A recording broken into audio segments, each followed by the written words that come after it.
Urdu point के साथ मैं हूं अब्दुल्ला खान। नाजरीन, कोरोना वैक्सीन के हवाले से पाकिस्तान के अंदर टेस्टिंग चल रही है और 8,000 लोगों की रिक्वायर्ड थी, जिनके अंदर बेशुमार लोगों ने अपने आप को वॉलंटियरली पेश किया।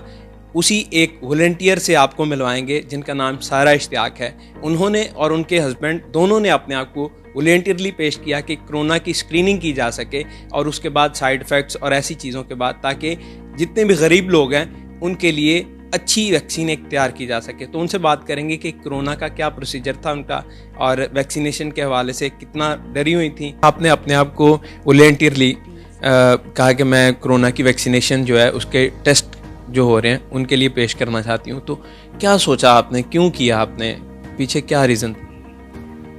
मुझे लगता है कि सबसे पहला रीज़न तो शायद मेरा नहीं था, वो मेरे हस्बैंड का था। वो शायद मुझसे जान छुड़ाना चाहते थे। तो मैंने जब उनसे कहा कि मैं ये करवा लूँ तो उन्होंने खुशी खुशी हाँ कर दी। उन्होंने कहा कि हाँ हाँ बिल्कुल करा लूँ।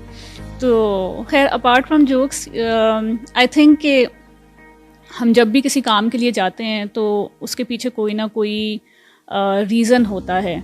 मेरा रीज़न प्रॉबेबली शायद मैं ये मानती हूँ कि था कि अल्लाह मियाँ ने मुझे चूज़ करना था to be part of this trial. Side effects का किसी को नहीं पता, इसके क्या आने वाले हैं और बिहाइंड द स्टोरी के कुछ भी हो सकता है। फिर भी आपने अपने आप को वॉलंटियरली पेश किया।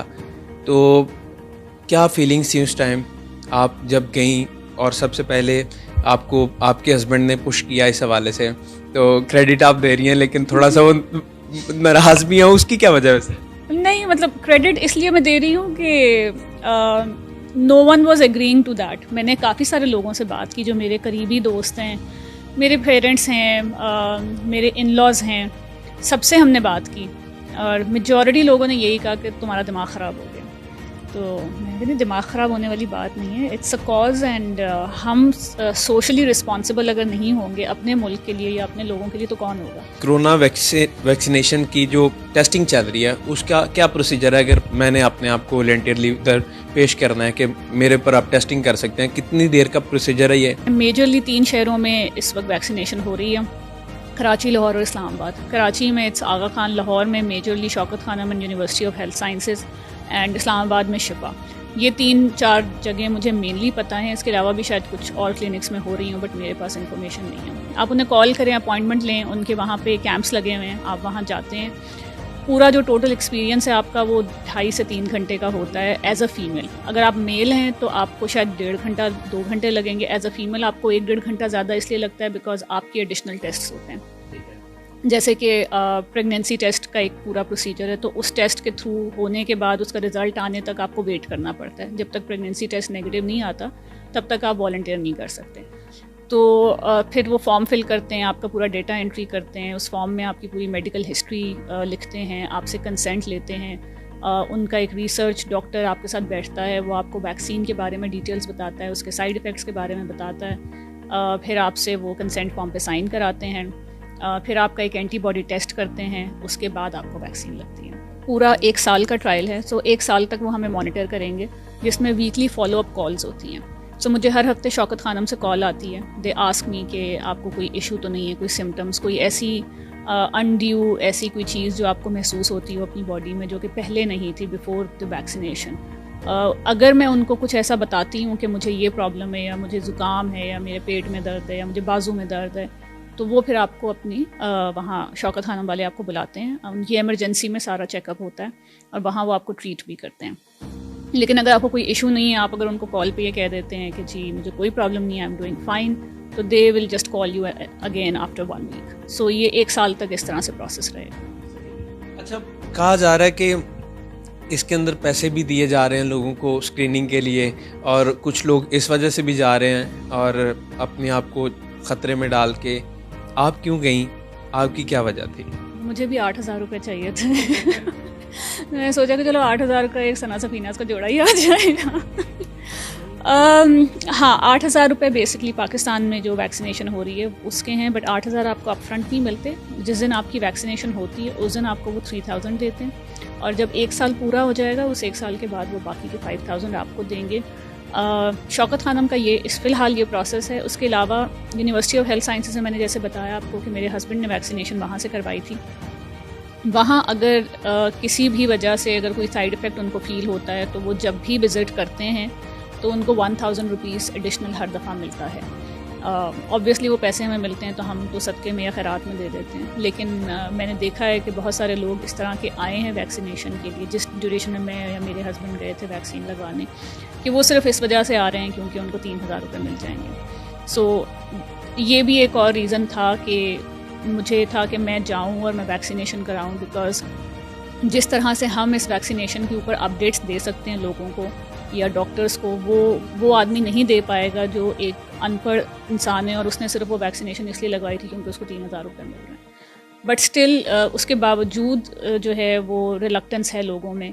इवन 3000 के इंसेंटिव के बावजूद बहुत सारे लोग नहीं जाते और लोगों में डर और खौफ है कि पता नहीं इसके क्या साइड इफ़ेक्ट्स होंगे और इसको लगवाने के बाद पता नहीं हम बचेंगे भी कि नहीं बचेंगे।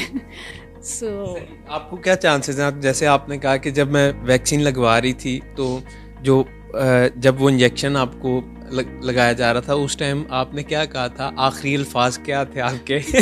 वो बताइएगा। हाँ, जब वो खातून मुझे वैक्सीन लगा रही थी तो मेरे हस्बैंड बाहर ही बैठे थे, तो मैंने उनसे बोला, मैंने कहा वैसे ये बेगमात से जान छुड़ाने का आसान तरीका है, बेगम को ले आओ वैक्सीन लगवाने के लिए, लगवा के ले जाओ, पता नहीं उसने बचना है कि नहीं बचना, ज़्यादा चांसेस तो जाने के ही हैं क्योंकि पता ही नहीं कि इसके बाद होगा क्या। हमारे अपने एक करीबी दोस्त हैं, वो और उनकी वाइफ ने लगवा ली और लगवाने के बाद उन्होंने हमें बताया कि हम वैक्सीनेशन करवा आए हैं। So that was another motivational factor, because हमने अपने किसी जानने वाले को लगवाते हुए देखा तो हमें एक ट्रस्ट फैक्टर आया कि हाँ हम भी जा सकते हैं। क्योंकि एक बहुत इंपॉर्टेंट रीज़न इस वैक्सीनेशन में ये भी है कि अगर आप इतने सेहतमंद हैं और आपको कोई मेजर मेडिकल इशू नहीं है तो ही आपको इस वैक्सीनेशन के लिए जाना चाहिए, क्योंकि ये ट्रायल है। तो ऐसे लोग भी बहुत कम होते हैं जिनको कोई मेडिकल इशू नहीं होता और वो परफेक्टली हेल्दी होते हैं। तो हमने जब उनको देखा तो हमें एक मोटिवेशन मिली कि अच्छा अगर हमारे जानने वाले जा रहे हैं तो हम भी जाएं, क्योंकि हमें कोई हेल्थ इश्यूज उस तरह से नहीं है। सो वो एक एडेड रीज़न था। फिर मैं थोड़ी सी स्टिल रिलक्टेंट थी कि पता नहीं आगे चल के क्या होगा, बिकॉज काफ़ी सारे उसके अंदर क्वेश्चंस थे हमारे, जिसमें से एक मेरा क्वेश्चन ये भी था कि क्योंकि इस वैक्सीनेशन का जो प्रोसेस है ट्रायल का वो डबल ब्लाइंडेड वैक्सीनेशन प्रोसेस है, जिसके अंदर आपको जब वो वैक्सीन लगाते हैं तो ये ज़रूरी नहीं है कि आपको ओरिजिनल वैक्सीन लगी हो।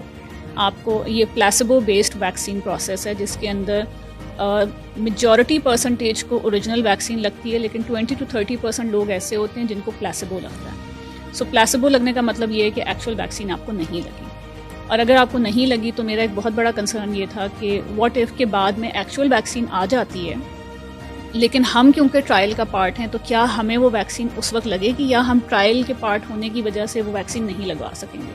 और अगर हमें प्लेसिबो लगा है तो इसका मतलब ये है कि हमें वैक्सीन ओरिजिनल लगी भी नहीं, हम ट्रायल का पार्ट भी हैं, और जब आ गई है तो हम तब भी नहीं लगवा सकते। सो ये एक मेरा मेजर क्वेश्चन था जिसके ऊपर मैंने काफ़ी लोगों से बात की, मैंने शौकत खानम वालों से भी बात की। तो वो मेरे जो कंसर्न्स थे उसकी वजह से मैं थोड़ी सी रिलक्टेंट थी शुरू में, but then I was like कि हाँ अगर ओरिजिनल वैक्सीन आएगी तो ऑब्वियसली वो हमें दोबारा से वो शॉट लगाएंगे, डिपेंडिंग कि अगर हमें प्लेसिबो लगा है तो। अच्छा, मुझे बताएं कि वैक्सीनेशन के बाद का जो सूरत हाल थी वो मुझे बताएं कि बॉडी को कैसा फील हुआ, और आपके हस्बैंड वो भी फिट हैं और उनको कोई इस तरह की कोई रिएक्शन आया हो, और लोगों का क्या रिस्पॉन्स था जब आपने उसको शेयर किया लोगों के साथ, और स्पेशली पेरेंट्स का, क्योंकि पेरेंट्स बड़ा इस हवाले से कंसर्न होते हैं कि यार बच्चे हमारे को कुछ हो ना जाए। ये सबसे पहले तो मेरी अम्मी का फ़ोन आया, उन्होंने कहा तुम्हारा दिमाग ख़राब हो गया, चाइनीज़ को नहीं पता, अमरीकियों को नहीं पता, किसी को नहीं पता कि ये है क्या, तुमने जाके उसकी वैक्सीन लगवा ली है, अल्लाह जाने क्या होगा। मैंने कहा अम्मी कुछ नहीं होगा, अल्लाह खैर करेगा तो अम्मी मेरी काफ़ी परेशान थी। लगवाने से पहले मैंने अपने भाई को बताया था, तो मैंने बताया कि मेरे हस्बैंड ने लगवा ली है, तो उसने कहा देखें मैं अहमद भाई को तो कुछ नहीं कह सकता लेकिन ये कि आप तो अकल करें तो मैंने कहा कुछ नहीं होगा, टेंशन ना लो। सो इस तरह के रिएक्शंस थे फैमिली में लोगों के। उसके बाद जब मैं लगवा के आ गई थी तो मैंने कोरोना वॉरियर्स के नाम से जो फेसबुक का ग्रुप है, मैंने उस पर अपना एक्सपीरियंस शेयर किया था। तो वहाँ लोगों ने बहुत प्रेज़ किया, लोगों ने बहुत दुआएं भी दी। वहाँ उस पोस्ट को पढ़ के भी मुझे ऑनेस्टली मेरी सबसे पहली फीलिंग ये थी कि यार इतने लोगों की दुआएं हैं मेरे साथ, तो मुझे कुछ नहीं होने वाला, इंशाल्लाह मैं ठीक रहूँगी। अच्छा, मुझे ये बताइएगा कि वैक्सीनेशन के बाद जो साइड इफ़ेक्ट्स ओवरऑल मैं जानना चाहूँगा, क्योंकि अभी कहा जा रहा है रिसेंटली जो खबर आई है कि 32 इकसाम न्यू आ गई हैं कोरोना के अंदर, तो इसके साइड इफ़ेक्ट्स क्या होंगे और ये वैक्सीन कितना इम्पोर्टेंट रोल अदा कर सकती है, उसके लिए मुझे पहले ये बताइए। अच्छा, जो रीसेंट म्यूटेशन जो हम 1-2 दिन से सुन रहे हैं उसके ऊपर तो अभी तक फर्दर कोई डिटेल्स हमारे पास नहीं है। उसके बारे में फ़िलहाल यही कहा जा रहा है कि उसका स्प्रेड इंक्रीज़ड है, लेकिन उस स्प्रेड के इंक्रीज़ होने से जो उसके सिम्टम्स हैं उसमें कोई चेंज आया है कि नहीं, अभी उस पर कोई बात नहीं हो रही। तो स्टिल हम उसी अभी एम्बिग्विटी में हैं। एज़ फार एज़ जो मैंने वैक्सीन लगवाई है उसके साइड इफ़ेक्ट्स की अगर आप बात करें तो जनरल वैक्सीनेशन का जो प्रोसेस होता है उसके बाद जो साइड इफ़ेक्ट्स नॉर्मली होते हैं सेम वही थे।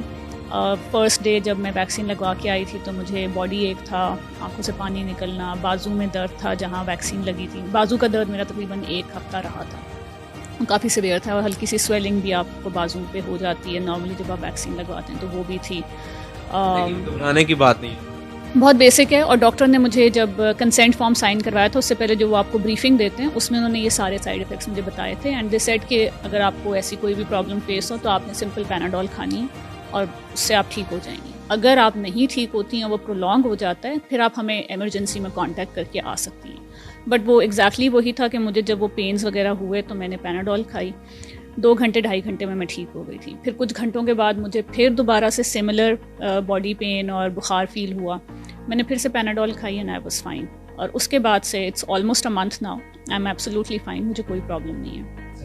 एट द एंड जितने भी लोग हमें देख रहे हैं, जितनी भी उर्दू पॉइंट की ऑडियंस और अराउंड द वर्ल्ड जितने भी लोग देख रहे हैं, उनको क्या मैसेज देना चाहेंगी इस हवाले से कि जिस तरह आपने स्टेप आगे बढ़ाया और जहाँ पर आपका बनता था, तो उस हवाले से क्या मैसेज देना चाहेंगे?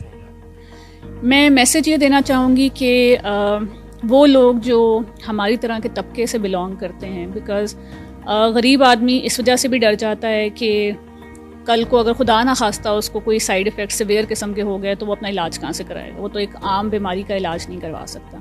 तो अगर खुदा ना खास्ता हमें कोई सिम्टम्स होते हैं या कोई ऐसी कोई चीज़ जो है वो रिएक्ट कर जाती है, तो एटलीस्ट हम उस तबके से ताल्लुक़ रखते हैं कि हम अपना इलाज करवा सकते हैं। हमारी अफोर्डेबिलिटी इतनी है, प्लस हम हेल्दी हैं इतने कि हम रिस्क ले सकते हैं। सो मेरा मैसेज यही है लोगों के लिए कि जो एक अच्छे तबके से बिलोंग करते हैं कि वो स्टेप अप करें, वो लोग आएँ और ये वैक्सीनेशन लगवाएं। बड़ी अच्छी बात इन्होंने की कि ऐसे लोग जो फाइनेंशियली स्टेबल हैं और उनकी ये सोशल रिस्पॉन्सिबिलिटी है कि वो स्टेप अप करें और ये अपने आप को वॉलंटियरली पेश करें। और सेम जैसे इन्होंने किया, मैं आपको भी कहूँगा कि रहें कुछ इस तरह कि हमेशा याद रहें, चले चलन ऐसा कि ज़माना मिसाल दे। देखते रहे उर्दू पॉइंट। मैं हूं अब्दुल्ला खान, अल्लाह ने के बाद।